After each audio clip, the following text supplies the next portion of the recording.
On today's podcast, we're continuing the series about the role trust plays in leadership, developing teams, and compelling cultures in the world today. Today, we'll be talking about 4 trust musts for every leader and team. Welcome back to the Thermostat with Jason Barger.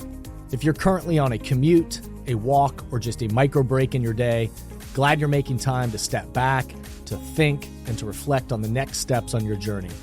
I've never been more convinced the best leaders and team cultures in the world are the ones that make time to step back, breathe in good oxygen, and calibrate their thermostat. I hope today's conversation leaves you feeling grounded and inspired. Now let's dive into today's topic to engage our minds and hearts in order to authentically lead and create compelling cultures wherever we are in the world. Hey everyone, it's Jason, and welcome back to the Thermostat Podcast. Wherever you are and however you're coming to the podcast today, welcome in. So glad you're here. This is great. Thank you to the listeners. We're at well over 220 episodes now, and I can't help but be thankful for listeners, those of you out there that have been with us from the very beginning and listening, and that this has been adding value and contributing to your life and work. So glad. That's awesome. That's the point. And all the new listeners that continue to join the podcast, glad you're here. Welcome in. Hope you'll go back, check out so many great topics with over 220 now. So many different micro pods, great topics, chats with people. It's really been an awesome thing. So I hope you'll go back and check out things. And my commitment to you will continue to be, I hope this is a place that breathes a little oxygen into you, helps you think about your life, your work, the team, the organization you're serving, whatever that may be for you, and thinks about the temperature that you're trying to set in those areas. So thank you, and so glad you are here. If you'll do me the quick favor before we dive into today's topic, if you will stop and rate the podcast 5 stars, of course, on whatever and every platform that you ever listen on. If you'll do that, that's a really great way that helps other people find the podcast. If you'll leave an authentic review in your own words about episodes that have resonated with you, or why this podcast in general is worth listening to and adds value in the world. All of those ways and are helpful. And then, of course, anytime you share the podcast, share it with your team, people, colleagues, whatever, on social media. Hey, give this a lesson or a listen, and I'd love to talk to you about it. Or let's have a team chat, about the questions that are in the podcast, whatever that is. All of those ways help amplify and share these messages. And thank you to everybody that does that.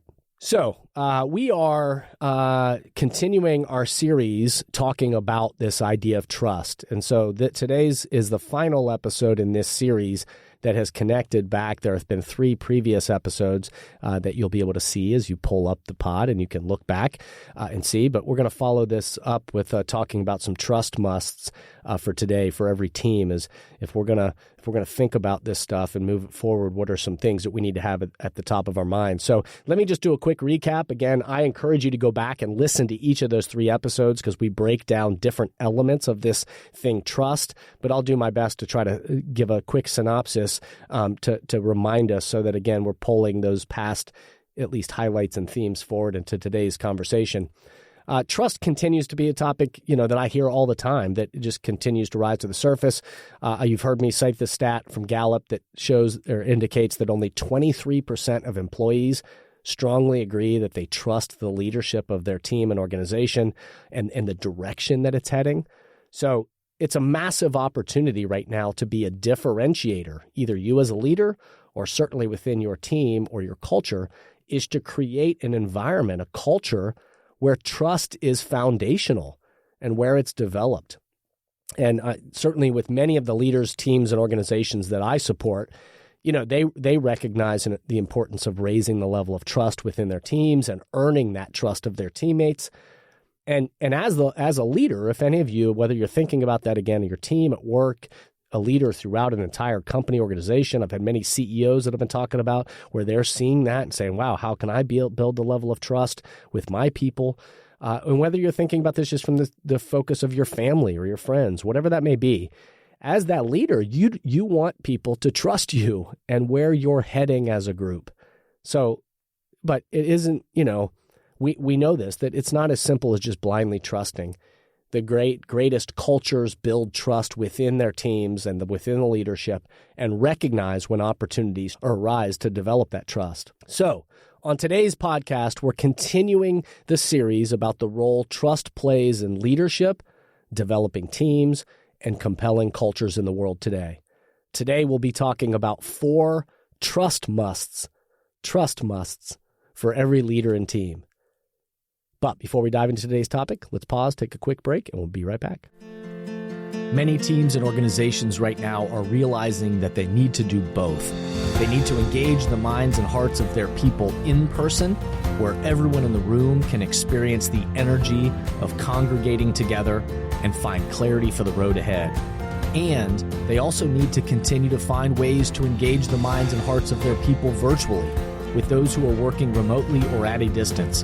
So, if you are in the process of planning your next team meeting, company all-hands event, conference, or culture summit, and are looking for support with a powerful keynote speech, facilitated team conversations that are the currency for change, or deeper development on leadership mindset and an intentional strategy for the culture you're trying to create, I hope you'll contact us at jasonvbarger.com, jasonvbarger.com. It is my privilege and our honor to partner with great people to provide support in these areas.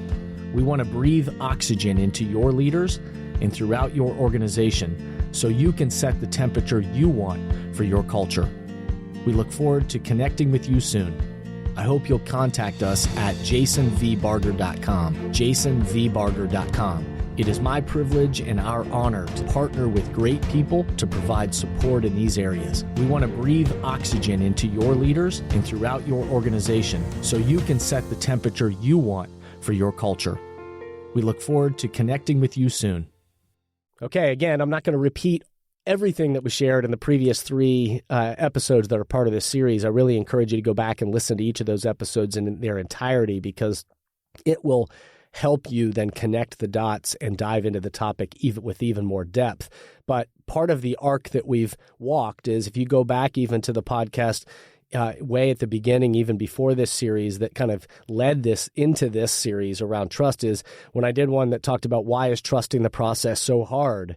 And you know, you hear people say trust the process, but yet that's an easy thing to say, but why isn't it always followed? And so we identified a couple of reasons why, that trust is not automatic, and that we as humans don't just hand it out to everybody on the regular. Trust doesn't just magically happen. In fact, trust is bartered every single day back and forth with the people around us. And we're always kind of building the level of social equity or deteriorating it with the relationships around us.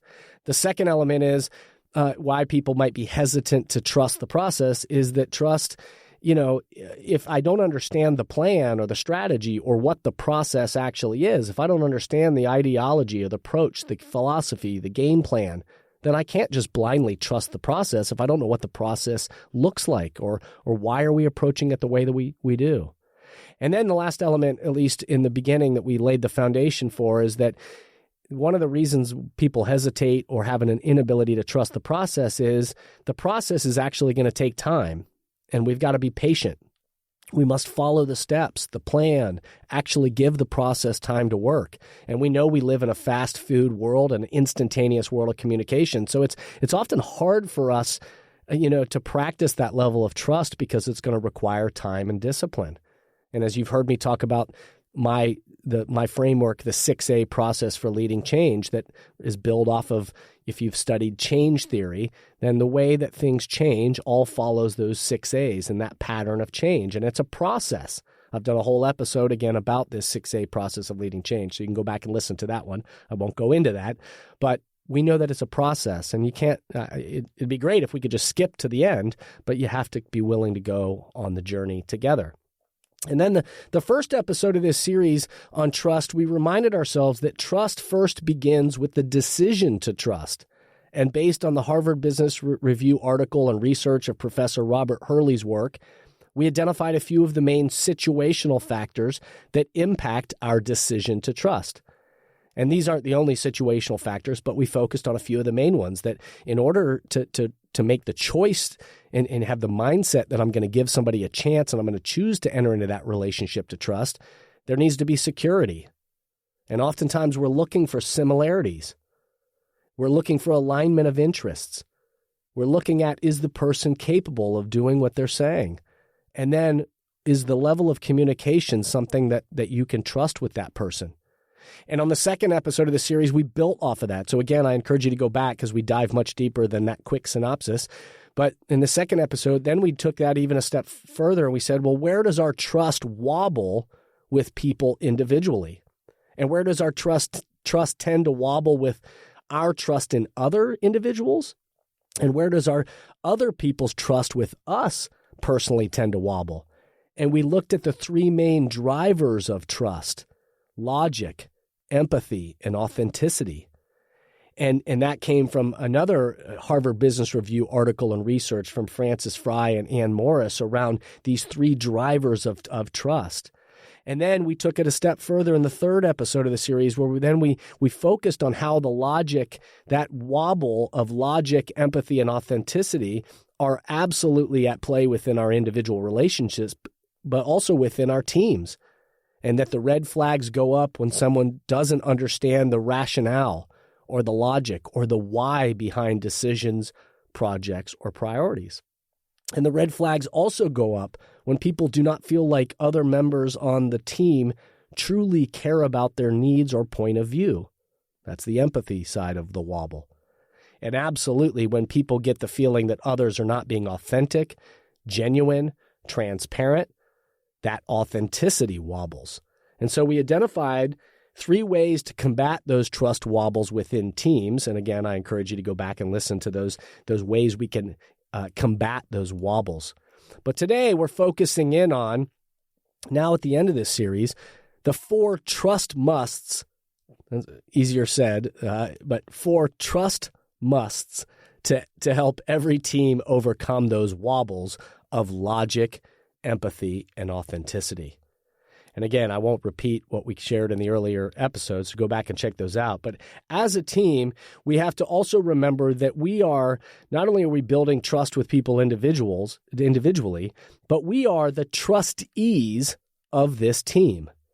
We are the trustees, which means we all play a role in shaping the team and the culture within the team. And so when we think about it, that we are a trustee, that means we have to make commitments to the type of trust musts that we're going to bring to the table. And so I'm going to talk about 4. One of the 4, I'll start with the first one. It helps us combat these wobbles within our team of logic, empathy, and authenticity. The first trust must is we've got to be able to communicate. We've got to strive for open and honest feedback to eliminate miscommunications, which bring about those betrayals or distrust. We've got to communicate and talk about the how we're going to approach things and the why of decisions you make and the actions taken. And we need to remember the fact that what is mentionable becomes more manageable. Again, I've done a whole episode on that. Go back and check that one out. But if we don't make the things we need to be talking about mentionable, they won't ever become manageable. And so are we communicating the things that we really need to be talking about? Are we truly having those conversations that are the currency for change? So one of the trust musts that every trustee needs to bring to the team is a commitment to communicate in that kind of way. The second trust must is we need to continue to always be finding commonality. We are always in the process of aligning with our people. And again, if you go back to the 6 A's of leading change, one of them being align, you hear me often say we're always in the process of aligning with the people on our team. And so we got to emphasize alignment of mission, of goals, of priorities, of cultural vision for the future. What are we trying to create together? And we need to demonstrate concern for others and ask clarifying questions to better understand the point of view of others. We know that we're going to be, that having differing opinions is going to happen on any team. And hopefully we have diverse ideas and diverse backgrounds and diverse people, but we also need to then come together and align around the commonality behind what we're trying to create together and where we're trying to go. The third trust must, as a trustee, we have to celebrate and show our competence with one another. So communication and commonality and competence. We've got to ask good questions and don't fake knowledge or give answers to something that you're not sure of. That's one of the ways in which people start to distrust us is when we give answers to things that we aren't really sure about, but we just think we have to give an answer.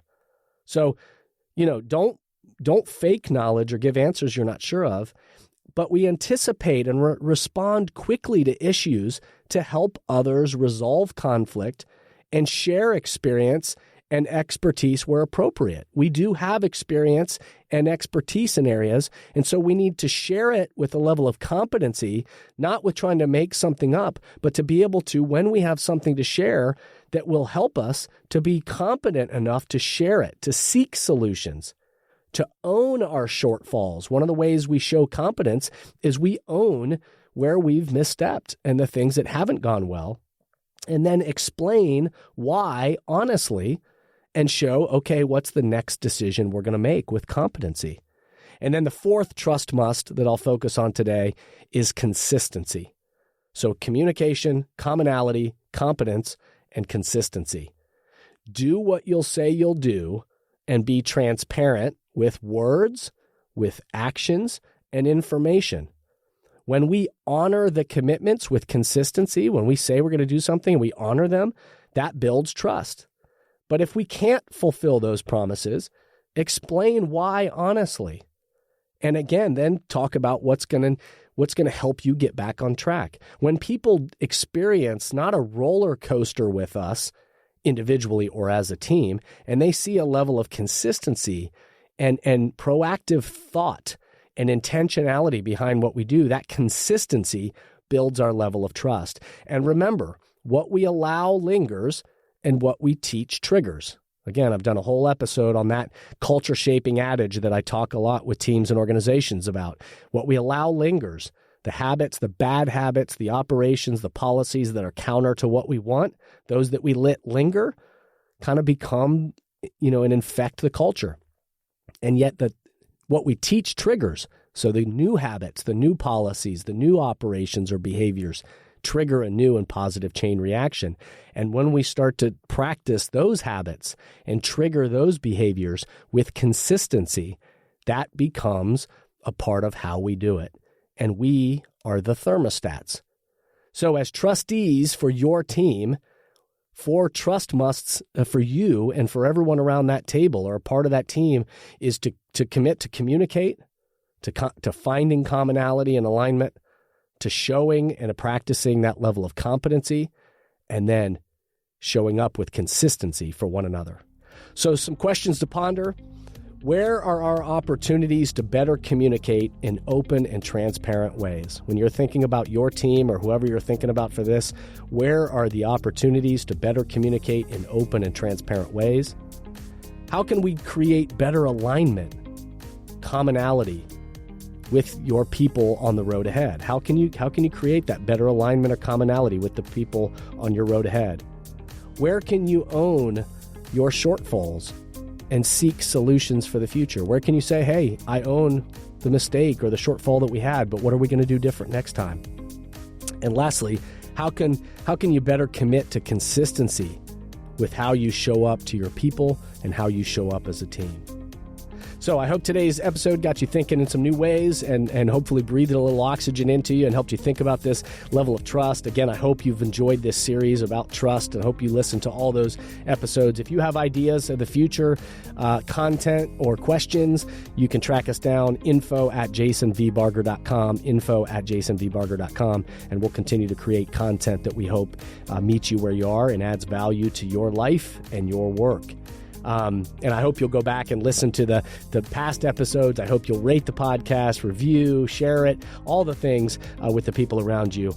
Cheers to you and the future ahead, and the opportunity that we all have to breathe good oxygen into the people around us, to set a temperature that people want to be a part of, that raises that level of trust in our individual relationships and our team environments moving forward. So, step back, remember, be a thermostat, and breathe good oxygen. Thank you for listening to today's podcast, and I hope the messages and questions stimulate positive change along your path. As always, if these messages resonate with you and add value to your life, I hope you'll help amplify them throughout the world. Please rate, comment, and share on whatever podcast or social media platform you're using, and share this podcast with the people in your life or work who should be part of these conversations. That way, this spirit does, in fact, spread. If these messages or developing leaders and culture would be helpful to you and your organization, please contact us at jasonvbarger.com, jasonvbarger.com. And remember, we are all ambassadors for the culture we want to create in our life and work. We have to own the vision we want to be a part of. The future of leadership is you, is me, is us. Be a thermostat.